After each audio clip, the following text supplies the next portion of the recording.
Welcome to lesson 3-4. We'll be starting out with rectangles. Now that we've talked about parallelograms, we already know the properties of parallelograms. Lesson 3-4 will talk about special types of parallelograms. The first one that we're dealing with is a rectangle. Rectangles are parallelograms with 4 right angles. So the key word right here is they're also parallelograms but with 4 right angles. If we're looking right here, there's my right angle, my right angle, my right angle, and there's the other one right there. So because a rectangle is also a parallelogram, all these properties right here are true for a rectangle. Opposite sides are going to be parallel. Opposite sides are going to be congruent. There's my opposite sides that are parallel. Opposite sides that are congruent. Opposite angles, these two right here, would be congruent. Consecutive angles, these two angles right here, are going to be supplementary. And then if we draw the diagonals right here, see if we can draw it. Draw a diagonal right here and a diagonal right there. Those two diagonals would bisect each other. That means this is congruent to this, that is congruent to that. So because a rectangle is a parallelogram just with 4 right angles, we know that all these properties right here are also going to apply for a rectangle. Now we're talking about special properties that are special to rectangles. Now here's one theorem.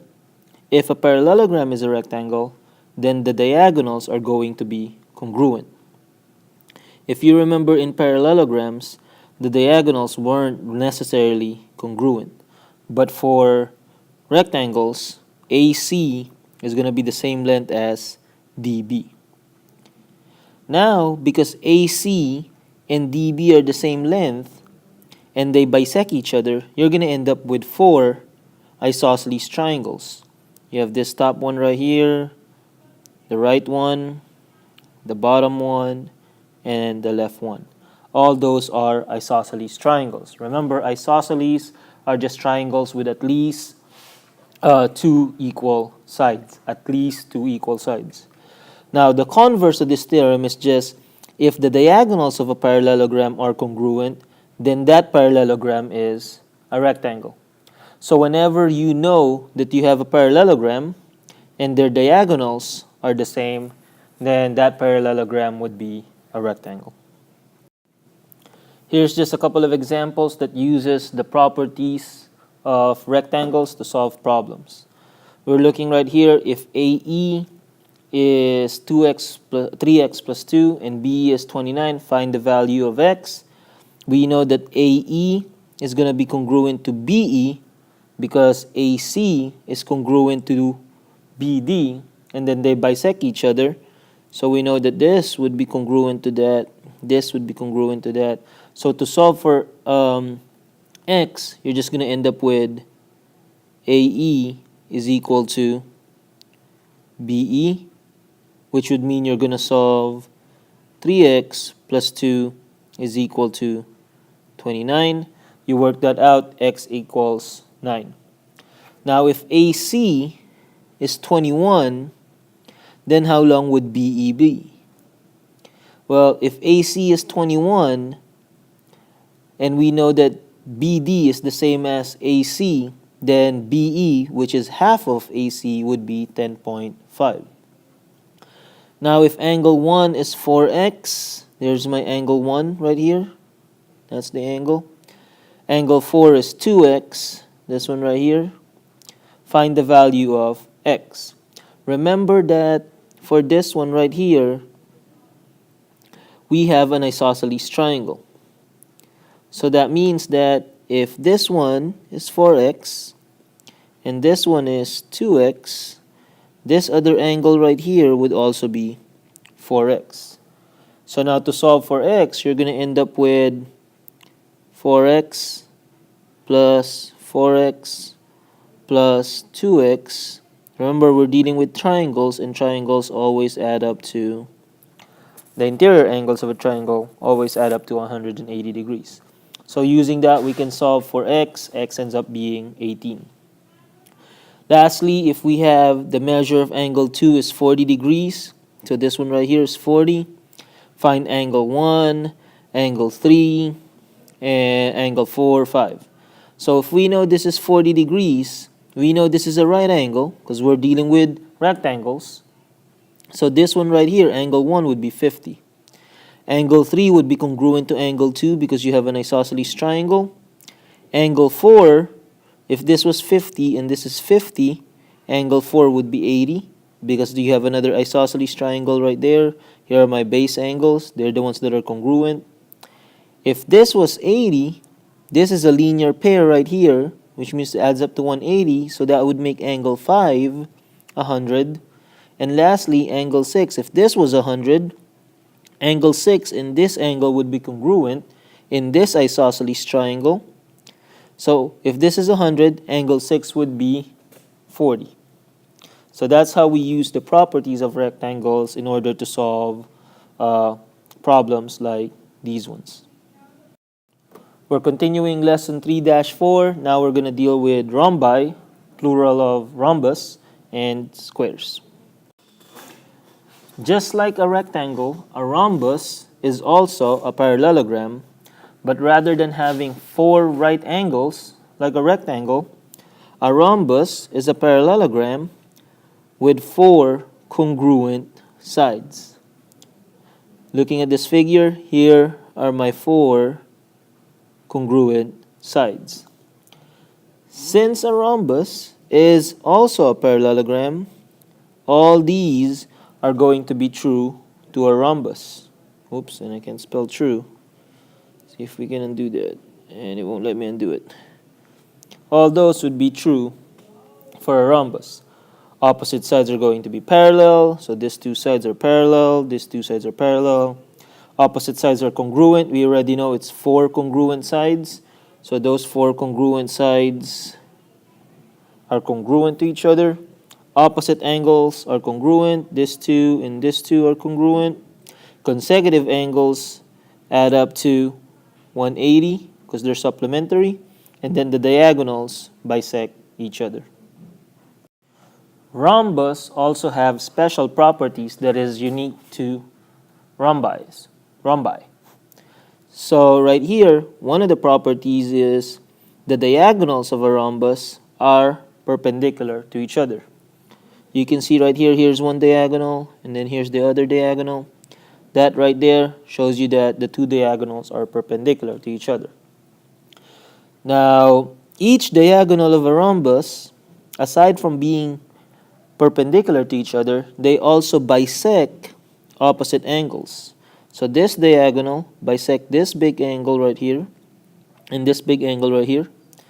This diagonal bisects this big angle right here, and this big angle right here.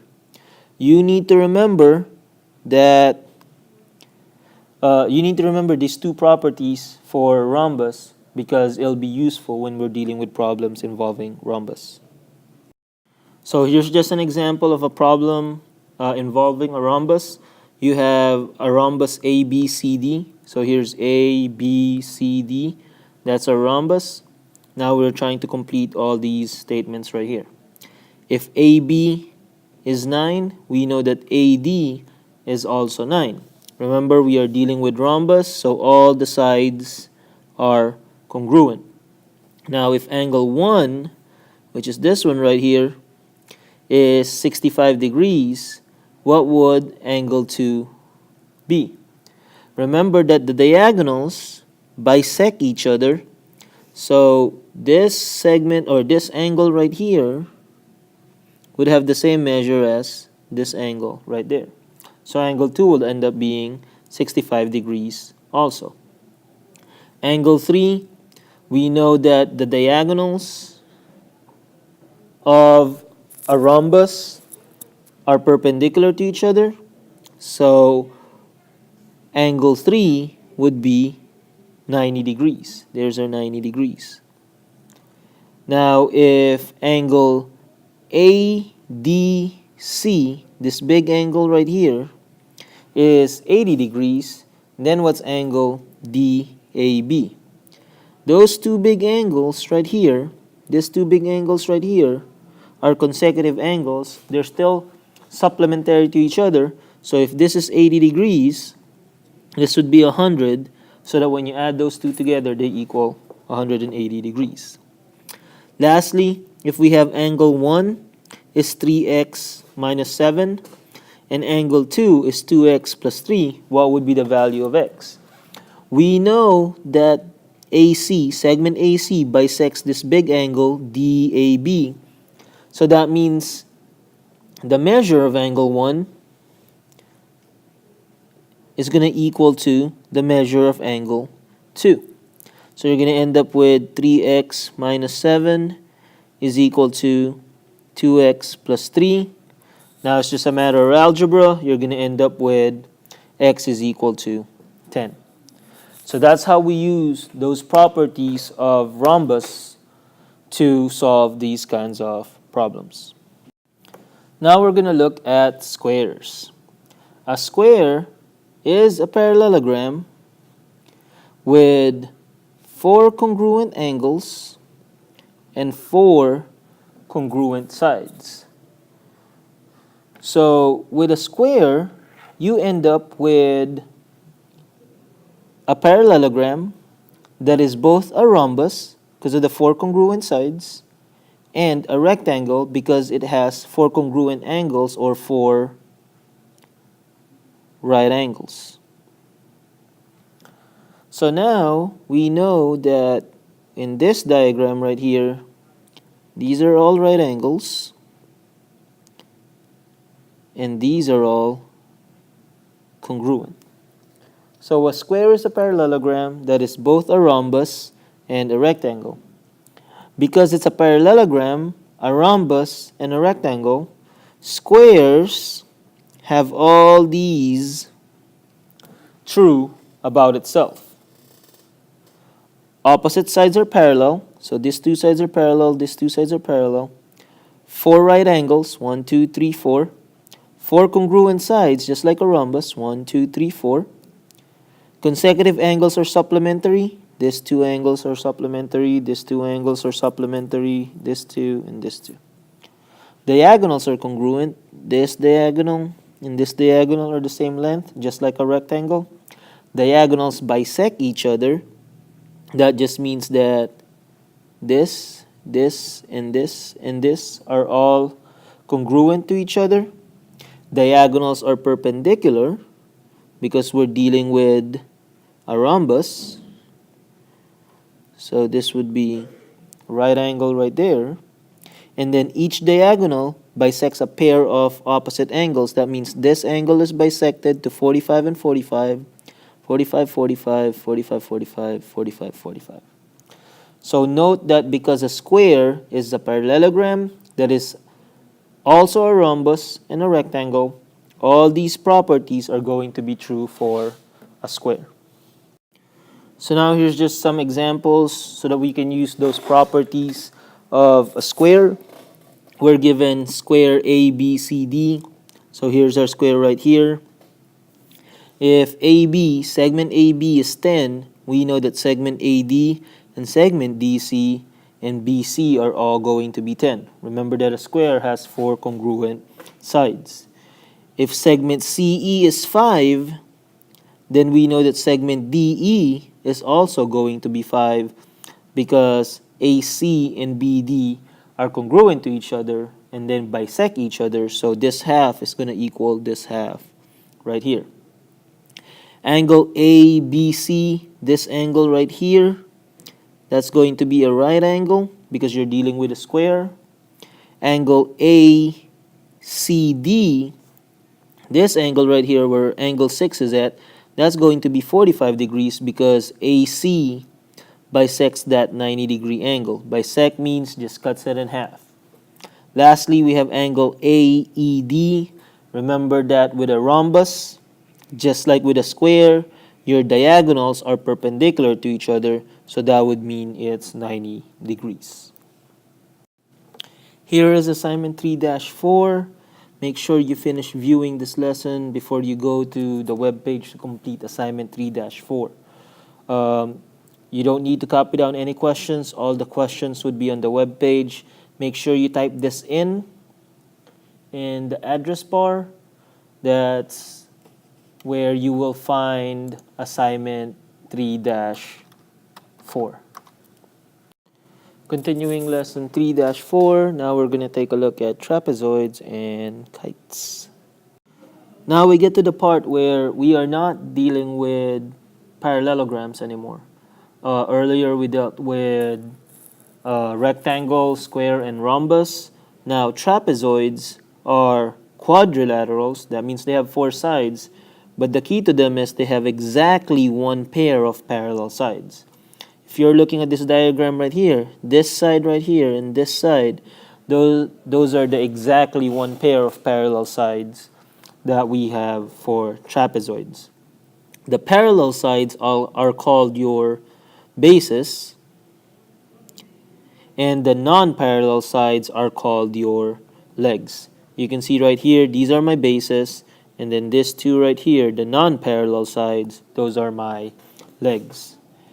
Now, what we're going to kind of focus on is dealing with trapezoids that are isosceles trapezoids. That just means that the legs of your trapezoids are going to be congruent. So this length right here is going to be the same as this length right here. So trapezoid is no longer a parallelogram. It's just a quadrilateral with exactly one pair of parallel sides. Parallel sides are called bases. The non-parallel sides are called legs. Now we're going to look at isosceles trapezoids, trapezoids with congruent legs. So here are some properties of isosceles trapezoids. Both pairs of base angles of an isosceles trapezoid are congruent. That means that angle A is congruent with angle B. So these two are congruent. Those two are my base angles. And then angles C and D are also congruent to itself. Those two are two base angles right here. So this pair of base angle, C and D, and this pair of base angles, A and B, are congruent to each other. You can see right here, A is congruent to B, angle D is congruent to angle C. Now the other property of isosceles trapezoids are their diagonals are congruent. So that means AC has the same length as DB. So diagonals of isosceles trapezoids are congruent to each other. Before we move on to kites, we're going to talk about mid-segment or median of a trapezoid. A mid-segment of a trapezoid is just a segment that joins the midpoints of the legs. So here are my legs. There's my midpoint. There's my midpoint. You can see that that's congruent. That's congruent. So there's my midpoints. If I connect this midpoint to that midpoint, this segment right here, that's the median or mid-segment of a trapezoid. Now, the mid-segment of a trapezoid is also going to be parallel to the bases. So all three segments right here are going to be parallel to each other. Now, what makes the mid-segment special is the measure of the mid-segment, the length of this mid-segment right here, is actually half the sum of the length of the bases. So if I add B1 plus B2, and then multiply that by a half or divided it by 2, then that would give me the length of this median or mid segment. That's a key formula that you need to remember. Here's just a quick review of the quadrilaterals that we've discussed. We've talked about parallelograms, right-hander parallelograms. You have your rectangle and rhombus. Then right after that level, you have your square, which is both a rectangle and a rhombus. Parallelogram, two pairs of opposite sides are congruent. Now with trapezoids, you only have one pair of opposite sides that are congruent. And under the trapezoid, you have your isosceles trapezoid. That just means that the legs of your trapezoid are congruent. Now we are at the end. We are looking at our last quadrilateral, which is our kite. Kites is just a quadrilateral with exactly two pairs of congruent consecutive sides. That's the keyword right there. The keyword is consecutive sides. So with kites, it's not the opposite sides that are congruent to each other, it's the consecutive sides that are congruent. That means it's this side right here and this side, or that side and that side. So whenever you're dealing with a kite, there's certain special properties that kites have. One of the properties is that the diagonals of a kite are perpendicular to each other. That means that segment GJ and segment FH are going to be perpendicular to each other. There's our perpendicular symbol, there's our 90-degree angle. Another property of a kite is only exactly one pair of opposite angles are congruent. Angle G is congruent to angle J. We don't know that about angle F and angle H. Just only G and J are congruent to each other. If you can see, angle G is between the two sides that are not congruent to each other, and angle J is also between the two sides that are not congruent to each other. So only that pair of opposite angles are congruent with a kite. Just a couple of terms here. The vertex angles are the ones that are made up by the congruent sides. You can see this congruent side and this congruent side makes up this angle. That's your vertex angles. This is a congruent side, this is a congruent side to each other. They make up this other vertex angle. The non-vertex angles, those are your pair of opposite angles that are congruent to each other. Just a couple of practice or examples with kites. You can see right here we are dealing with kite ABCD and we are trying to look for its perimeter. Knowing that two consecutive sides are congruent to each other, if this is 12, if BC is 12, DC is 12. If AD is 20, AB is 20. So now that we know all the side lengths, the perimeter is just adding up all the sides, and you're going to end up with 64 centimeters for the perimeter. Now for this one right here, this one's a little bit more difficult because you're not going to find X first. You're actually going to find Y first. The opposite non-vertex angles are the ones that are congruent to each other. So if this angle is on 146, angle Y would also be 146.